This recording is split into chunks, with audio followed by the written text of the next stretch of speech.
Palakihan na lang ng dili. Kalalaking tao, pokpok. Manyakin mo minsan. Kahit nakita niyang hubot-tubad siya. Sa mga lalaking babaero dyan, ikalma nyo yung alaga nyo. Kalalaking tao, pokpok.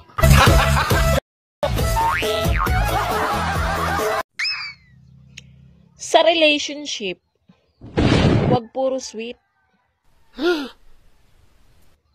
Manyakin mo minsan.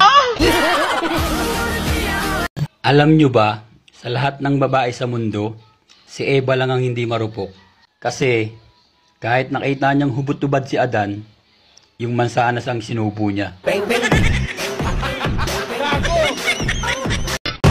Grabe pa putok dito sa amin.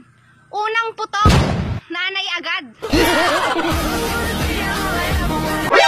Pampatalino daw ang hotdog. Kaya pala, ang mga babae, laging tama.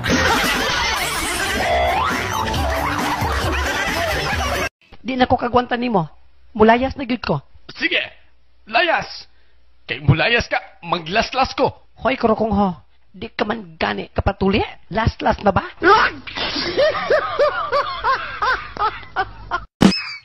Ang tunay na lalaki, kumakain, kahit hindi hugas.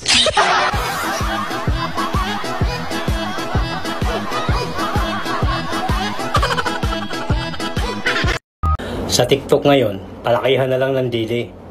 Pag maliit ang dili mo, mag-Facebook ka na lang.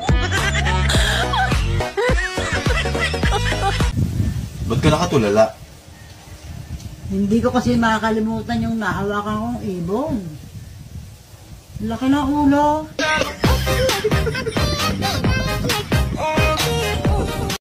Dati, crush lang kita. Pero ngayon, nakuha na kita.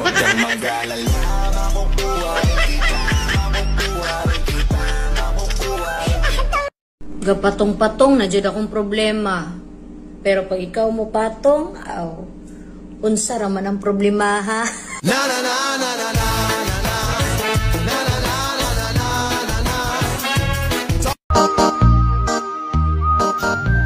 Alam mo, kahit ikaw na lang natitirang babae sa balat ng mundo, hindi kita papatulan. Maliban na lang kung magpapakain ka.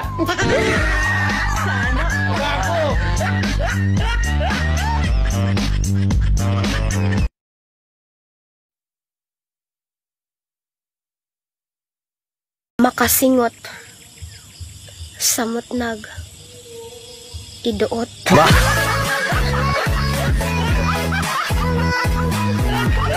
Anong nangyari? Sino yung saksi sa krimen? Ako po, sir. Anong nakita mo? Nakaupo lang po yung biktima tapos biglang may bumaril. Tinamaan po sa daliri. Nasaan na yung biktima? Ay, kinuha na po ng ambulansya. Dead on the spot daw po, sir eh. Ano? Tinamaan lang sa daliri? Dead on the spot na? Nangungulangot po kasi, sir.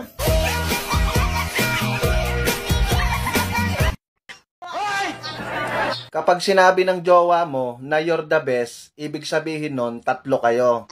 Yung una ay good, yung pangalawa ay better, at ikaw yung best.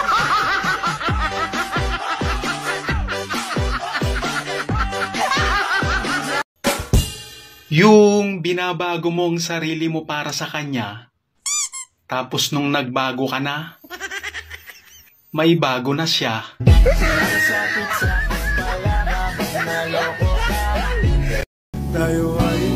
Kung merong pinagtagpo, pero hindi tinadhana,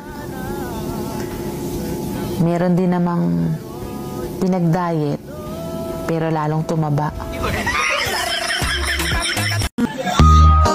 Hindi ako mahilig sa pizza. Pero kung ikaw ang magbibigay ng hiwa mo sa akin, I love it.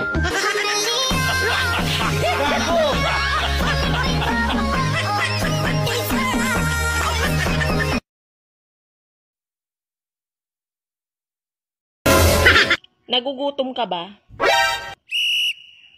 Gusto mo sa'yo na tong monay ko.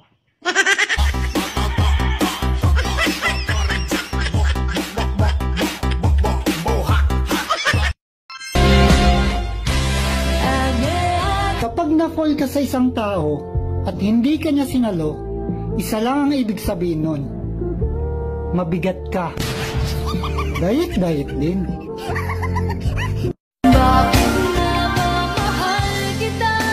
Ang pagmamahal, parang gutom lang yan. Kaya kung gusto mong mahalin ka, magpakain ka.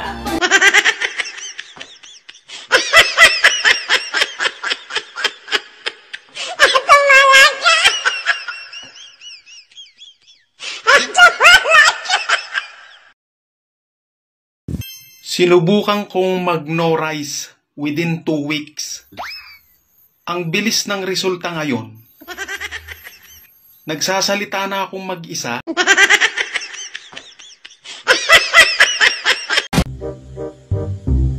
Love, yung ex mo wag mong replyan sa mga comments niya.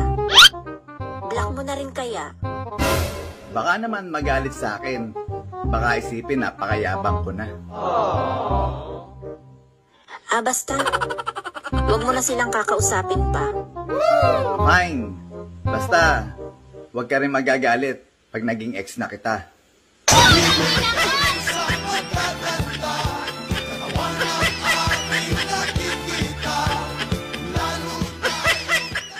Noon, hindi ako naniniwala sa gayuma.